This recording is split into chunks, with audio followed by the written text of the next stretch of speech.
Hi friends, నమస్తే. Welcome to Madhu channel. నేను మీ మధుమిత. అందరూ బాగున్నారని అనుకుంటున్నాను.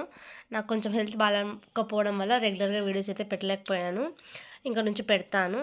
నా కోసం అయితే మా అక్క వీడియో షూట్ చేసి పంపించింది, ఉప్మా రెసిపీ. అది ఎలా తయారు చేయాలో చూద్దాము. ముందుగా అయితే మనము క్యారెట్, బీన్స్, కొత్తిమీర, పచ్చిమిర్చి, ఆనియన్స్ కట్ చేసి ఒక పక్కన అయితే పెట్టేసుకున్నాను. 2 టేబుల్ స్పూన్స్ ఆయిల్ వేసి జీలకర్ర, ఆవాలు, బ్యాళ్ళు వేసుకొని కొంచెం ఫ్రై అయిపోయిన తర్వాత కరివేపాకు వేసి, అది కొంచెం ఫ్రై అయిన తర్వాత ఆనియన్స్ వేసి, దాని తర్వాత ఒక 2 మినిట్స్ తర్వాత పచ్చిమిర్చి వేసి మిక్స్ చేసుకొని కొంచెం ఫ్రై అవ్వనివ్వాలి.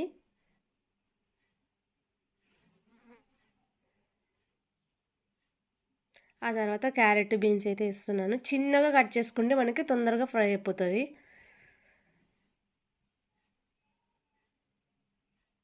నేనైతే ఇక్కడ సూజీ రవ్వ తీసుకుంటున్నాను. సూజీ రవ్వ అయితే ముందుగానే కొంచెం వేడి చేసి ఒక బాక్స్లోకి అయితే స్టోర్ చేసుకుంటాను నేను. కొంచెం టేస్టీగా ఉంటుంది. 1 కప్పు రవ్వకి 3 కప్పుల వాటర్ అయితే పడుతుంది. మీరు దాన్ని బట్టి చూస్ చేసుకోండి. కప్పు మీ సైజ్ ఎంత కావాలో అంత తగినంత సాల్ట్ అయితే వేసి, కొత్తిమీర వేసి నీళ్ళు అయితే బాగా మరగనివ్వాలి.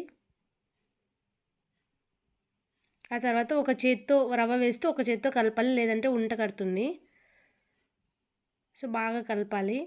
ఒక 10 నిమిషాలు మూత పెట్టి మగ్గనిస్తే మనకి వాటర్ అంతా వెళ్ళిపోయి ఉడికిపోతుంది నీట్గా. సో కన్సిస్టెన్సీని బట్టి మీరు స్టవ్ ఆఫ్ చేసేసుకోవచ్చు.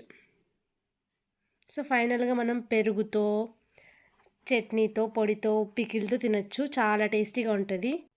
తప్పకుండా ట్రై చేయండి. Thanks for watching my videos. Bye friends.